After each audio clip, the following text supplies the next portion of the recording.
Today's date is May 29, 2017. This lesson for the New Testament is Fake series is entitled Apocrypha. Impromptu lesson here. I was actually studying some other stuff and this just popped up. I was just running through the dictionary. That's what I was really doing.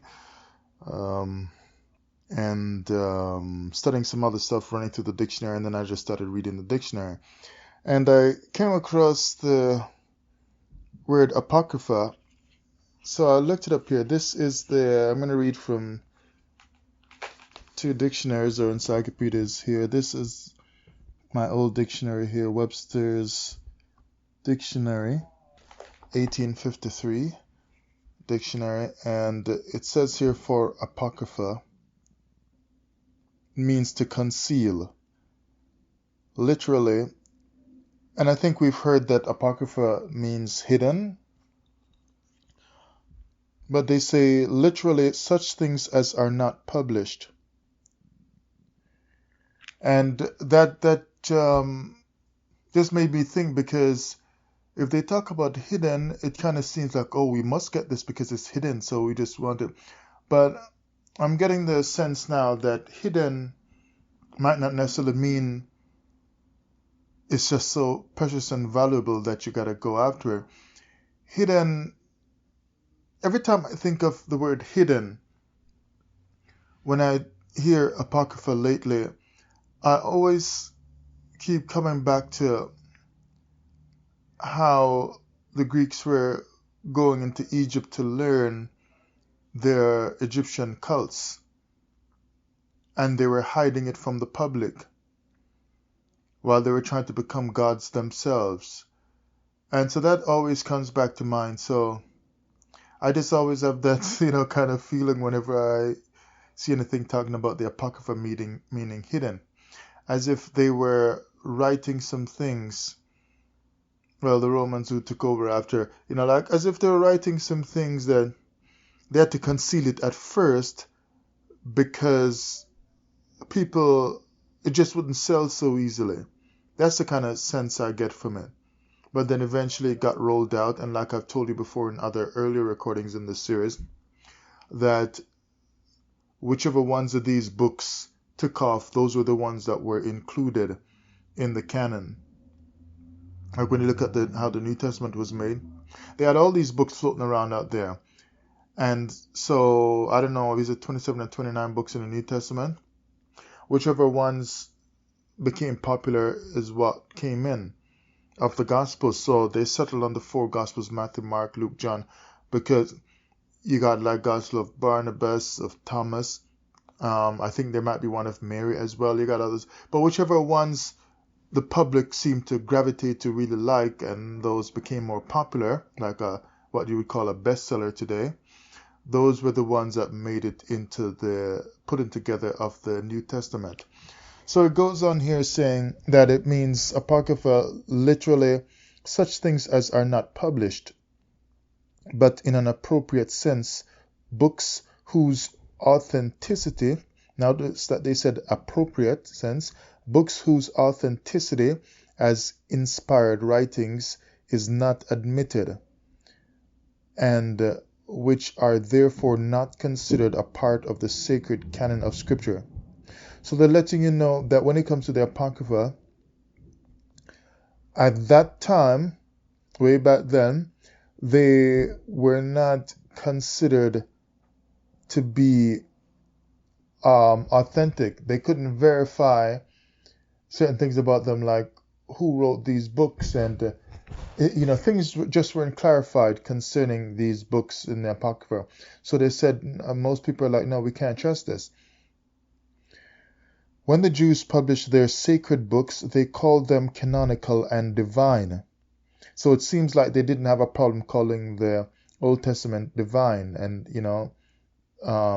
in contrast to this, they didn't have a problem saying they're authentic, because they could connect them to past patriarchs and prophets and so on, from the Old Testament books I'm talking about, and the scribes and so on. They could verify that these scribes lived from records that were made and stories that were passed down and so on, that made the whole Old Testament set of writings seem legit and authentic. But they couldn't do that with the apocryphal books, so they said, no, these aren't admitted. So they counted them as divine, the Old Testament books, such as they did not publish, meaning such books as they did not publish were called apocryphal. In other words, books that they did not publish were treated as books whose authenticity as inspired writings just could not be, couldn't be accepted. Couldn't be accepted as being inspired from the Most High. So if they couldn't treat them as being inspired from the Most High and coming through the prophets and scribes that were trusted, set apart people, then one wonders who inspired them. The Jewish apocryphal books are received by the Roman Catholic Church as canonical, but not by Protestants. That's actually an important sentence right there, because if they're telling you that the Roman Catholic Church treated them as canonical, after all that I just read right there, it's letting you know that people at the time were saying, no, these books don't belong, these books aren't inspired. But the Roman Catholic Church just went way past that and it's like, no, these books are fine. Put them in our Bible. And it's the same Roman Catholic / Vatican system / pre-Vatican system / people at the time, the Caesars and so on, who were, and early church fathers, who were setting up all this New Testament story. So this is the same group of people that basically we now know as the Roman Catholics, although we'd more be talking about their leaders, because the average Roman Catholic out on the street going to their 9-to-5 job and so on, they weren't involved in this, of course, right? They just go to church. So it's letting you know that the Roman Catholic powers, or the pre-Vatican powers way back then, 2,000 years ago, and coming up to the Council of Trent and so on, whatever, these people were favoring these writings that were questionable. And they're like, no, put it in our Bibles. But they said the Protestants rejected them and spoke against them. Now, there are three main branches in Christendom, or in the Christian religion. You got the Roman Catholics, you got the Orthodox, and the Protestants. Each one of these are they've got their own slightly different kind of history, because they had certain different views and so on, and they developed in certain different ways, although there's a merging that's going on behind the scenes now, where the Orthodox, all of them, Orthodox, Protestants, they're coming back together with the Roman Catholic system. Even though much is not being said about it, you have to actually listen to it, and they're moving throughout the world, regathering them under the banner of the Catholic system. And I was in shock when I realized that as a Pentecostal, because I grew up as a Pentecostal, I was in shock when I realized that as a Pentecostal, I was Catholic.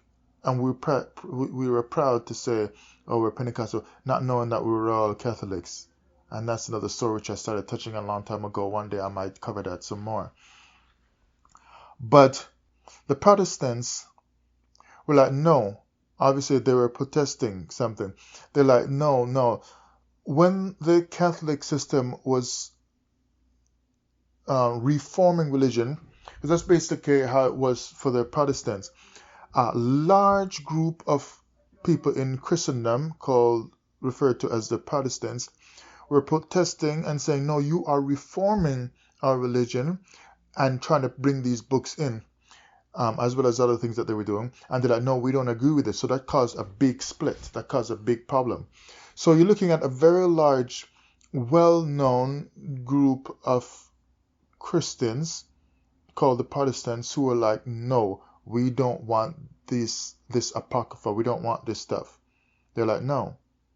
because they didn't see them as being inspired. You are reforming a religion to put this kind of stuff in it. So that's from that dictionary. Now look at this other book here now. This is volume 1 of the Reader's Digest Great Encyclopedic Dictionary. Great Encyclopedic Dictionary, and let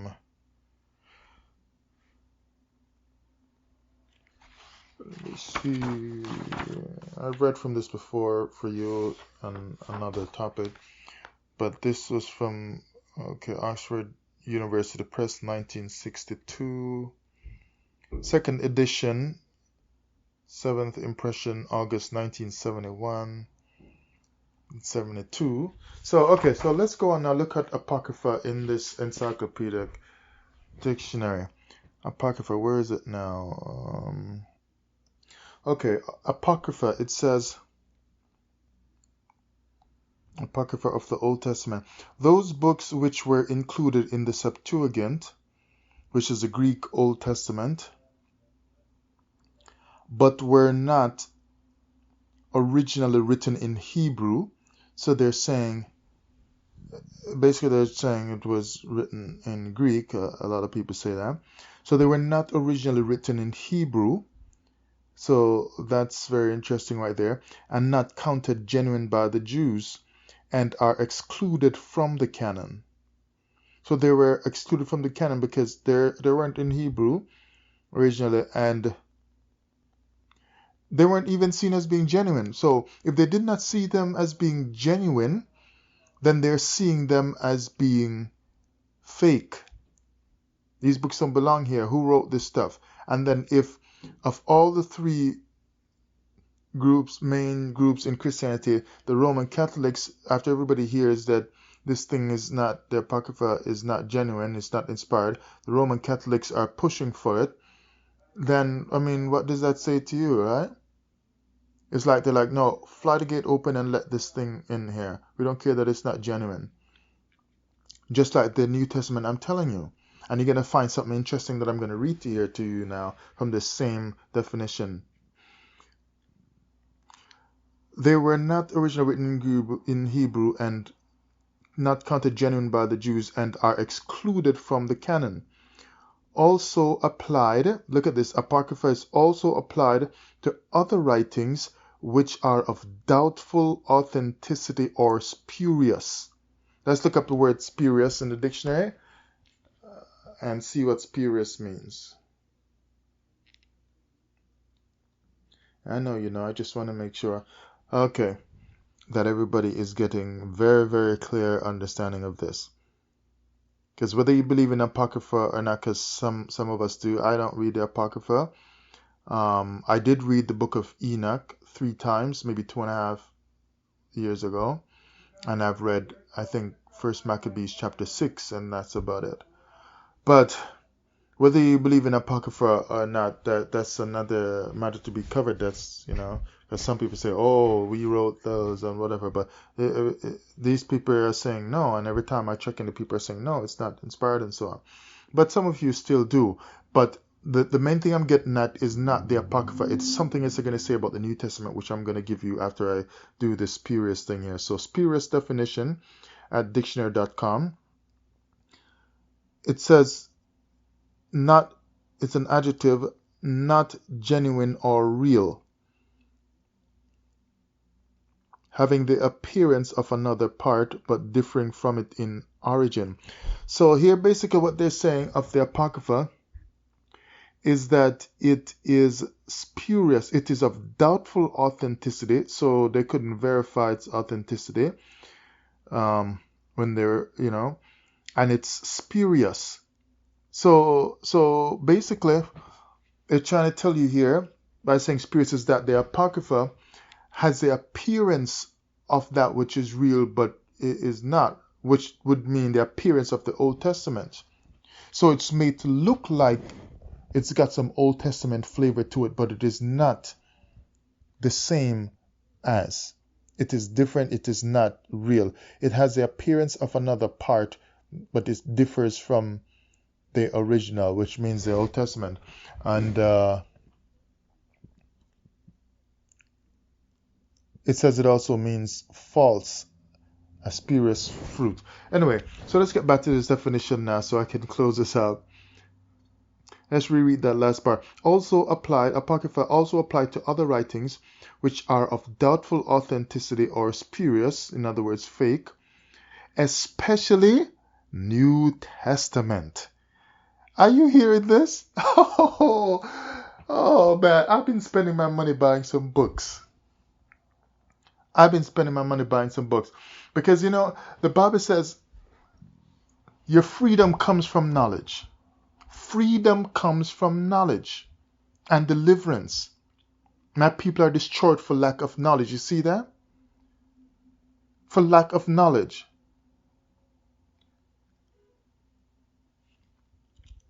So get knowledge. And I've been buying all kinds of books, I buy all kinds of used books and I buy new books as well. I just got one new book that just came in last week. I'm tearing that up like crazy. I got another one coming in the mail. I'm waiting for it. Probably come in 2 or 3 weeks, I hope. Because I realized that, the books are really, really telling you some stuff, man. It's like it lets you grow up in your mind. It really does. So they say of doubtful authenticity, especially New Testament. So basically they're letting you know here that New Testament is part of the Apocrypha. But we don't normally hear that part of it. We hear of Apocrypha and then we hear New Testament as being something different. But they're telling you New Testament was a part of the Apocrypha. That's basically what they're saying. Because you do have this term New Testament Apocrypha anyway, but it's letting you think that that's other books that didn't make it into the New Testament. But the New Testament itself is just part of the Apocrypha. So it makes you wonder when the whole Apocrypha was really written. Was it written at the time that we normally think, when the New Testament was written, or what?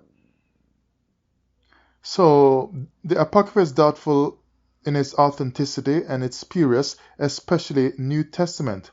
A number of early Christian writings, Gospels, Epistles, Acts, etc., some of which were at one time included in the New Testament canon.